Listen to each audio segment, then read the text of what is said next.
Halo, Assalamualaikum warahmatullahi wabarakatuh. Selamat datang kembali di kuliah Kimia Analit.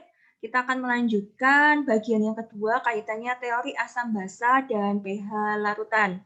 Mudah-mudahan tetap semangat ya. Nah, kalau minggu lalu kita sudah menjelaskan kaitannya teori-teori asam basa menurut berbagai versi ya, ada Arrhenius, kemudian ada Lewis, dan seterusnya. Kita sekarang akan membahas konsep pH yang kedua, yaitu kalau kemarin pH asam, sekarang ke pH larutan basa.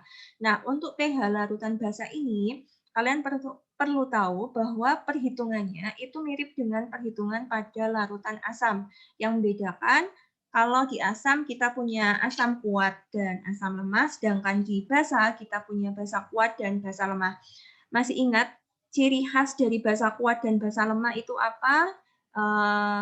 Kemarin saya sudah bahas ya di video, kalian bisa baca. Yang jelas untuk basa kuat itu alfa atau derajat ionisasinya itu sama dengan nilainya adalah 1. Artinya dia terionisasi sempurna. Oke. Nah, untuk menentukan basa kuat alfa sama dengan 1, maka terlebih dahulu dihitung nilai pOH. Nah, jadi kita punya hubungan antara mencari konsentrasi, kalau yang di asam kita mencari konsentrasinya adalah H+, itu di asam, tapi kalau di basa kita mencarinya terlebih dahulu adalah mencari konsentrasi OH-, seperti itu. Misalnya, tentukan pH dari 100 ml larutan KOH 0,1 molar. Kemudian yang B, hitunglah pH dari 500 ml CaOH 2 kali 0,01 M. Kita ketahui dulu bahwa reaksi untuk KOH terionisasinya adalah membentuk ion K+ dan OH-, seperti ini reaksinya. Setelah kalian menulis, kalian bisa mencermati bahwa nilai basanya atau OH-nya di sini hanya ada 1, sehingga konsentrasi OH-nya langsung saja 1 kali 0,1 konsentrasi larutan KOH-nya sama dengan 10⁻⁻⁴ M. Sehingga kita bisa mencari nilai pOH-nya sama dengan min log 10⁻⁴ atau min log pOH adalah min log konsentrasi OH-. Seperti itu. Sehingga ketemunya adalah sama dengan 1. Kemudian, untuk mencari nilai pH, kita bisa melihat bahwa pH-nya adalah nilai 14, pH maksimum suatu larutan kan 14, dikurangi nilai pOH-nya. 14 dikurangi 1 sama dengan 13. Jadi, nilai pH untuk larutan KOH adalah 13. Kita ambil contoh yang kedua, yaitu CaOH 2 kali 0,01 M. Nah, di sini adik-adik lihat bahwa saat terionisasi, CaOH 2 kali itu terionisasi membentuk ion OH-nya ada 2. Sehingga di sini konsentrasi OH-nya sama dengan derajat basanya ya, atau nilai basanya 2 kali konsentrasi OH-nya, konsentrasi larutan CaOH-nya 0,01, sehingga 2 kali 10⁻⁴ M. pOH sama dengan min log 2 kali 10⁻⁴, sehingga ketemunya adalah 2 min log 2. Hati-hati, kenapa tiba-tiba muncul ada 2 min log 2, ini kalian pelajari ya di matematika. Suatu sifat logaritmik kan ya. Karena log adalah ini kan kelipatan dari 10 ininya. Nah, di sini pH-nya maka 14 dikurangi pOH yaitu 14 dikurangi 2 min log 2 sama dengan 12 plus log 2. Loh, kenapa ini bisa jadi plus? Karena ini pengurangannya adalah dalam kurung sehingga tandanya ini yang semula min sehingga jadinya plus seperti itu. Bisa dipahamin ya? Itu adalah untuk perhitungan pH basa kuat. Selanjutnya untuk pH basa lemah, kalian perhatikan basa lemah karena derajat ionisasinya di sini maaf kurang ya, kurang dari 1, Jadi derajat ionisasi kalau untuk basa lemah itu kurang dari 1 nilainya, atau dia tidak, atau hanya terionisasi sebagian.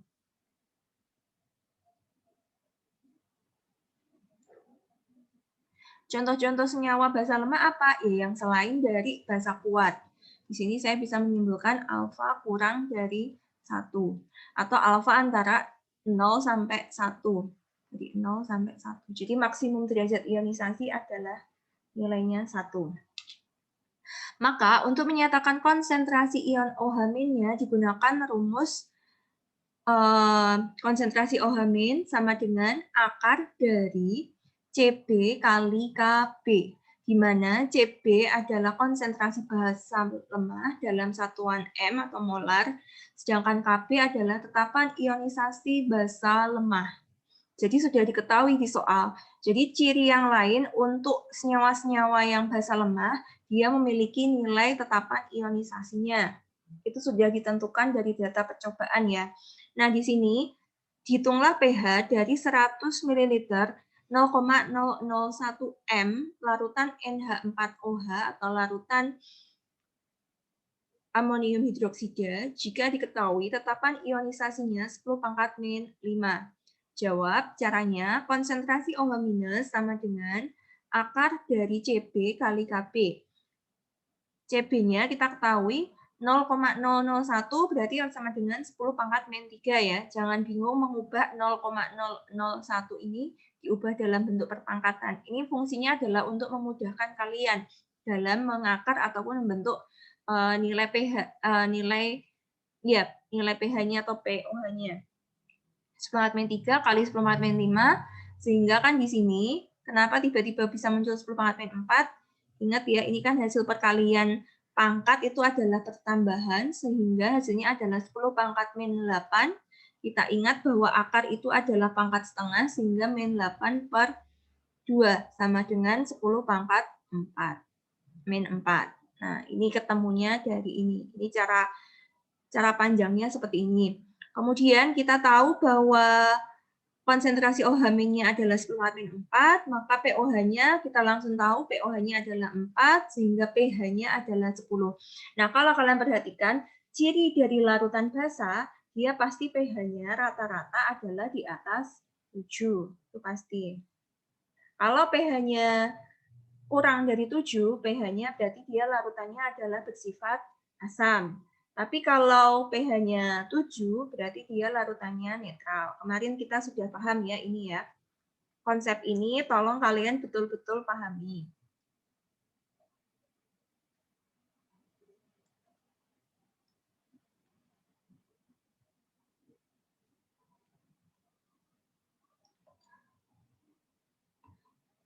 Nah, terakhir ini adalah penjelasan terkait larutan buffer ya. Di sini larutan buffer sebelum langsung pengertiannya, contoh-contoh larutannya, saya ingin menjelaskan dulu pengertiannya. Kenapa muncul pH untuk larutan buffer? Larutan buffer itu nama lainnya adalah larutan penyangga, atau di sini nama lainnya lagi adalah larutan buffer atau dapar. Yaitu suatu sistem larutan yang dapat mempertahankan nilai pH larutan agar tidak terjadi perubahan pH yang berarti oleh karena penambahan asam atau basa maupun pengenceran.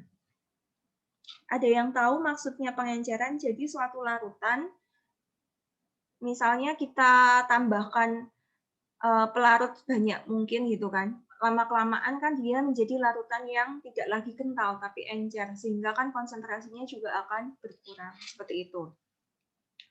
Nah, kalau suatu larutan, dia itu tetap sistemnya dapat mempertahankan nilai pH. Jadi fungsi larutan penyangga adalah di sini adalah untuk mempertahankan nilai pH.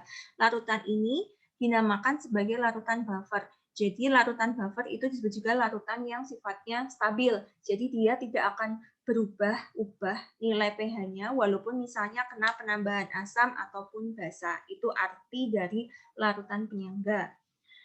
Nah, fungsinya apa sih larutan penyangga? Wah, itu penting sekali ya, apalagi dalam di awal mungkin saya pernah cerita bahwa larutan buffer itu dalam tubuh kita, jadi Tuhan memberikan sistem ya, istilahnya apa ya, dalam manusia ini kan kita sebagai makhluk yang sempurna gitu ya, di dalam tubuh makhluk hidup juga terdapat larutan penyangga yang sangat berperan penting. Dalam keadaan normal, pH darah manusia yaitu 7,4. pH darah tidak boleh turun dari 7,0 atau naik di atas 7,8. Artinya apa? Kalau turun, otomatis kan pH darah kita bersifat asam, tapi kalau terlalu tinggi, maka akan bersifat basa. Kenapa? Kalau misalnya terlalu asam ataupun basa, otomatis pasti akan terjadi gangguan dalam sistem peredaran darah dan akan mengganggu fungsi yang ada di dalam tubuh kita.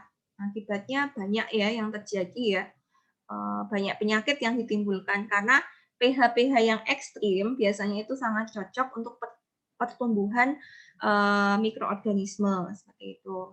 Dan akan timbul berbagai macam penyakit. Jadinya pH-nya memang harus yang netral.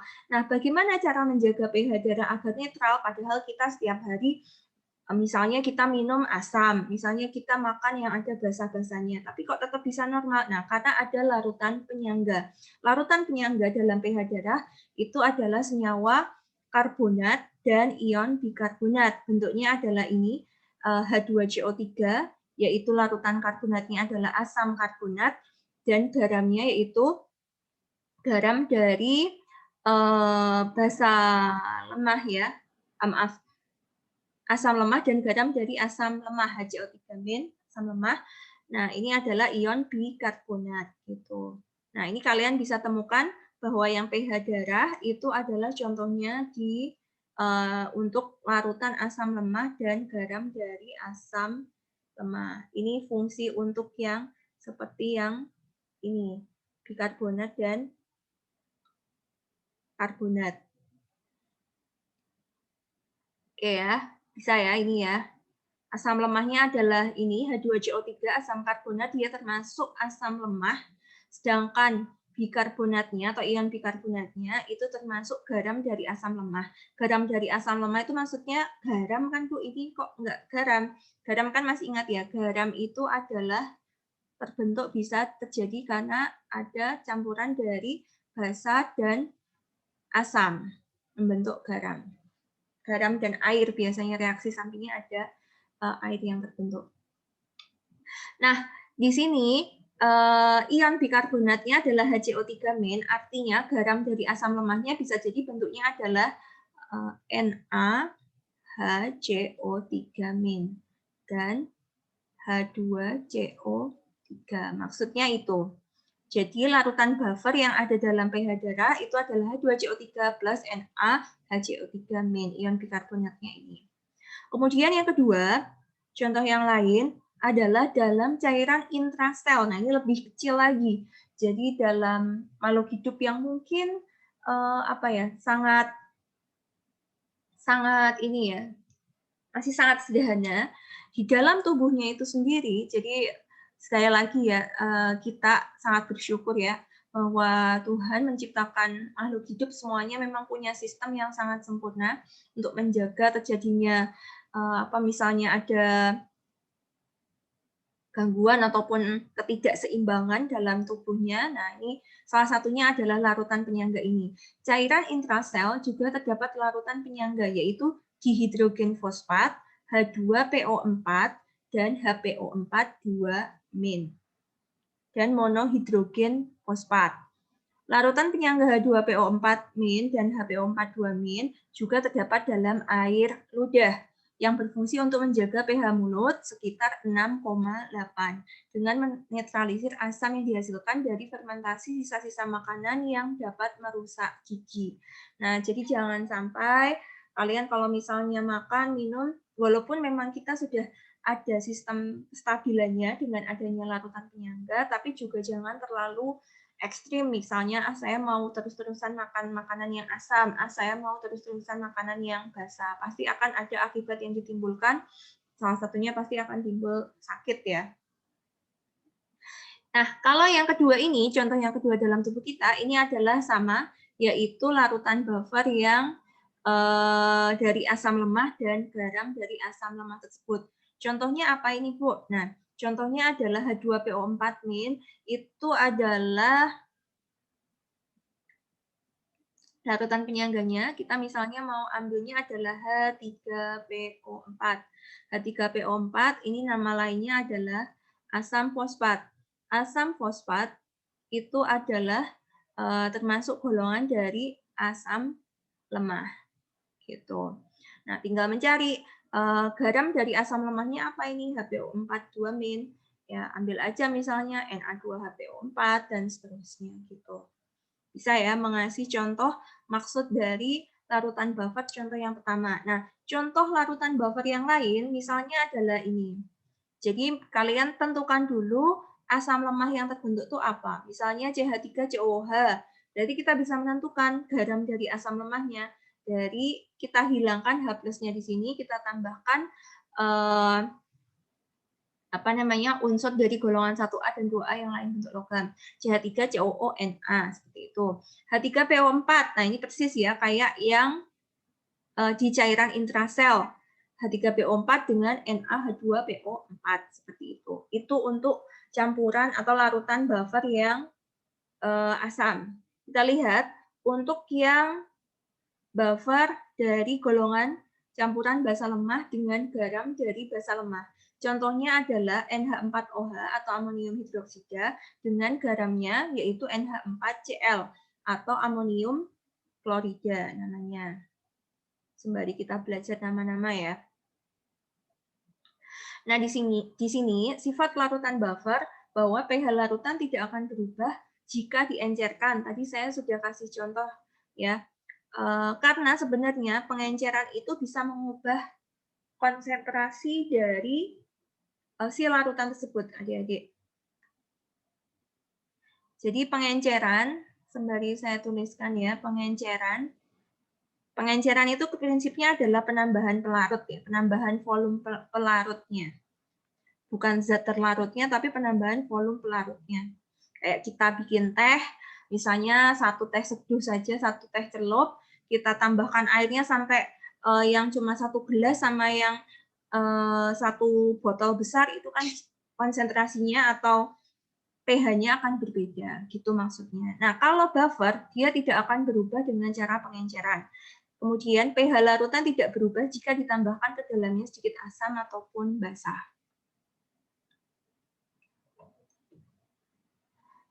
Nah, ini fungsi lain dari larutan buffer itu adik-adik tahu ya, bahwa kenapa sih kok kita belajar pH? Ya, fungsinya pH adalah untuk menghitung nilainya ya.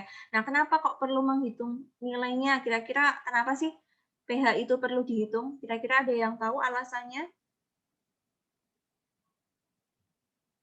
Coba misalnya kalau pH dalam tubuh kita tidak dihitung atau pH dalam suatu makanan kita tidak hitung, kira-kira apa yang terjadi? Kita tidak bisa menjaga kondisi makanan tersebut. Makanya pH itu sangat berkaitan misalnya pada industri-industri misalnya kayak makanan, industri yang kaitannya ada makhluk hidup di dalamnya juga, misalnya saat pengolahan limbah dan seterusnya, karena dalam pengolahan limbah kan ada pengolahan limbah secara biologis, melibatkan makhluk hidup, mikroorganisme. Nah, itu penting banget kita menghitung nilai pH. Fungsi menghitung pH kalian bisa cari sendiri ya, saya tidak ajarkan lagi. Nah, balik lagi ke larutan buffer. Untuk menghitung pH, kita perlu alat namanya adalah pH meter. Bentuk alatnya sederhana seperti ini ya. Harganya juga tidak terlalu mahal ya. Nah, saat kalian membeli pH meter, itu pasti akan ada apa istilahnya ya, larutan gitu ya, larutan buffer yang tersedia di dalamnya. Fungsinya adalah untuk mengkalibrasi alat pH meter apabila misalnya pH meter ini sering kita gunakan untuk mengecek pH di sampel air sungai mana, sering-sering seperti itu, atau mengecek kondisi makanan atau kondisi apa limbah di mana. Nah, saat kita sering menggunakannya, lama-kelamaan kekonsistenan dari perhitungan suatu alat ini, itu kan lama-kelamaan akan berkurang ya. Nah, fungsinya maka kita perlu adanya kalibrasi agar kondisi dari alat tersebut tetap bisa pas gitu. Kayak timbangan timbangan itu sebenarnya ada kalibrasinya juga adik-adik, seperti itu. Nah, kalau di pH meter, untuk mengkalibrasinya, itu kita pakai larutan buffer. Jadi fungsi larutan buffer yang lain adalah untuk kalibrasi perhitungan pH. Di mana di sini disediakan biasanya paling nggak minimal ada 2 ya, baik buffer asam, basa, ataupun ada juga yang buffer pada pH yang netral, pH 7, biasanya ada 3. Nah, untuk buffer asam itu biasanya dipakai adalah pH pada kondisi pH 4, buffer basa pada pH 10, dan seterusnya. Itu fungsinya. Penggunaannya cukup mudah ya, tinggal ditempelkan, kemudian di setting set point-nya apakah sesuai dengan kondisi asli, karena kita sudah tahu bahwa buffer itu kan sifat pH-nya tidak berubah-ubah, jadi nilainya harusnya seperti ini. Nah, kita bisa setting lagi pH meternya sesuai dengan kondisi dari larutan buffer ini, seperti itu. Nah, untuk cara perhitungan atau rumus ngitung larutan buffer, itu ada 2. Yang pertama, untuk larutan buffer yang terdiri dari campuran asam lemah dan garamnya, larutannya akan selalu mempunyai pH kurang dari 7. Digunakan rumus konsentrasi H+ sama dengan Ka kali Ca per Cg, di mana Ca adalah konsentrasi asam lemah, yaitu molaritas dalam satuan mol per liter. Ingat ya, siapa tahu besok saya saat mengeluarkan soal hitungan, itu konsentrasinya tidak diketahui dalam satuan molar, tapi diketahui satuannya adalah dalam mol dan diketahui juga volumenya. Maka kalian perlu mencari terlebih dahulu molaritasnya. Kemudian Cg adalah konsentrasi garamnya. Kemudian Ka adalah tetapan ionisasi asam lemah. Karena kenapa muncul Ka? Karena ada asam lemah di sini. Rumusnya adalah konsentrasi H+ sama dengan Ka kali Ca per Cg. Kalau untuk pH-nya, ya udah seperti ini, saya rasa nggak masalah ya. Kita ambil contoh, hitung pH larutan yang terdiri dari atas campuran 0,01 mol asam asetat. Nah, ini kalian ketahui dulu, asam asetat itu adalah asam lemah ya, CH3COOH. Dan natrium asetat itu adalah CH3COONa dalam 1 liter larutan. Ka bagi asam asetat adalah 10⁻⁵. Kita hitung dulu, karena yang diketahui adalah mol dan volumenya, maka kita harus mencari terlebih dahulu konsentrasinya atau molaritasnya, kita cari terlebih dahulu. Kita cari dulu Ca-nya itu berapa? Ca untuk asam asetat 0,01 dibagi 1 liter, ketemunya 10⁻². Sedangkan natrium asetatnya atau garamnya, dia adalah 0,1 mol, sehingga 10⁻⁴ m. Ketemu, maka kita bisa mencari pakai langsung rumus pH seperti ini boleh. Atau kalian lebih suka seperti ini tadi. Konsentrasi H+ sama dengan, jadi rumusnya adalah Ka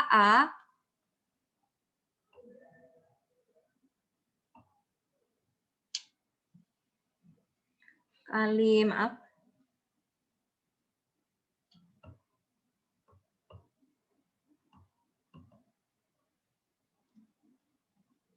Ka, sebentar. Oke, Ka kali Ca per Cg. Kita langsung, Ka-nya adalah 10⁻⁵, kemudian Ca-nya adalah 10⁻², kemudian Cg-nya adalah 10⁻⁴. Kita langsung ketahui bahwa ketemunya adalah 10⁻⁷ kurangi 1 sama dengan 10⁻⁶. Ketemu 10⁻⁶, maka pH-nya adalah min log konsentrasi H+. Pakai aja rumus ini ya adik-adik, daripada kalian nulis pKa plus log Cg per Ca. Sepertinya mungkin agak susah. Jadi langsung aja pakai rumus H+-nya ini aja. Ini.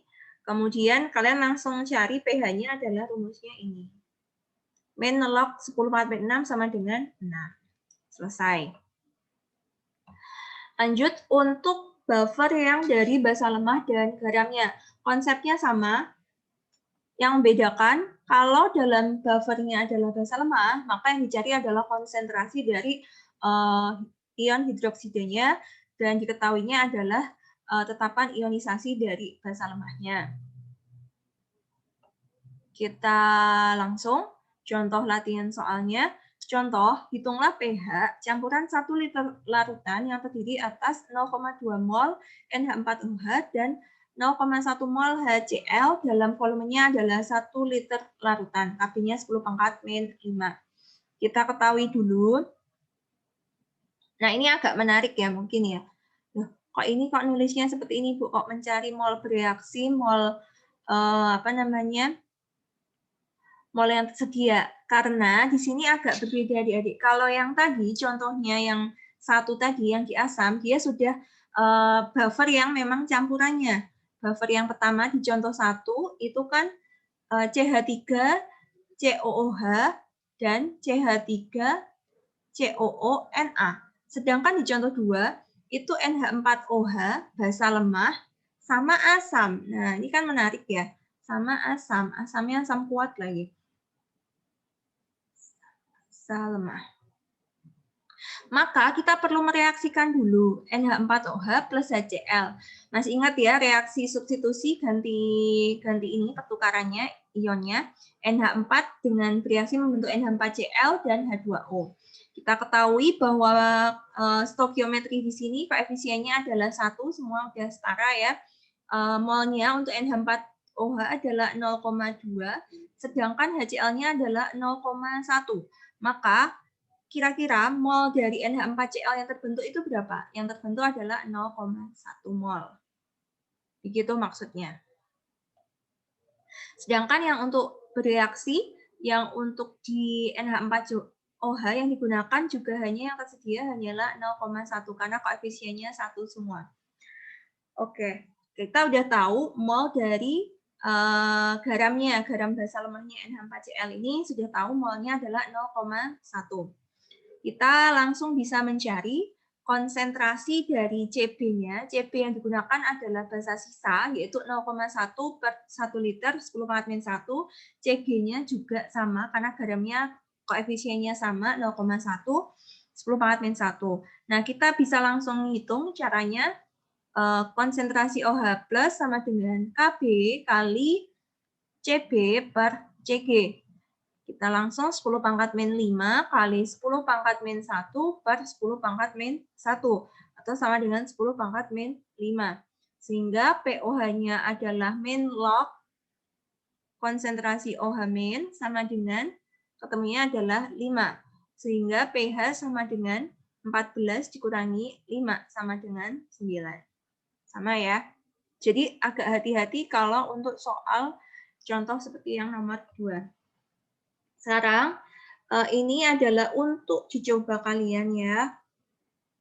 Saya tidak menjadikan ini tugas, tapi tolong betul-betul dicoba pengerjaan untuk poin A, B, C, D, dan E. Seperti itu.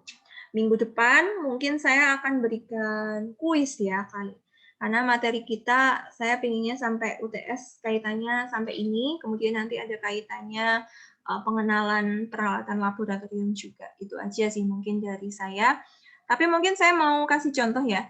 Di sini larutan garam-garam di bawah ini masing-masing konsentrasinya adalah 0,1 m. Di sini sudah tahu ya konsentrasinya adalah 0,1. Tentukan pH masing-masing, lalu tentukan urutan larutan dari pH terkecil hingga terbesarnya. Saya kasih contoh satu, tapi nanti kalian coba sendiri ya. Karena di sini ada KB, karena ada KB ya, ada KB sama KA, maka ini membuktikan bahwa dia dari dari asam lemah ataupun basa lemah seperti itu. Tapi yang menarik, kalian agak hati-hati bahwa di sini adalah perhitungannya adalah pH garam. Nah, mungkin di slide saya belum ada ya. Saya akan tunjukkan sedikit cara untuk mencari rumus pH, perhitungan pH garam. Saya akan menjelaskan untuk perhitungan pH larutan garam di video yang satunya lagi ya, ditunggu ya. Terima kasih. Nah, yang jelas ini nanti kalian coba kerjakan ya adik-adik semuanya. Gitu mungkin dari saya. Untuk tugasnya adalah A, B, C, dan E. Terima kasih.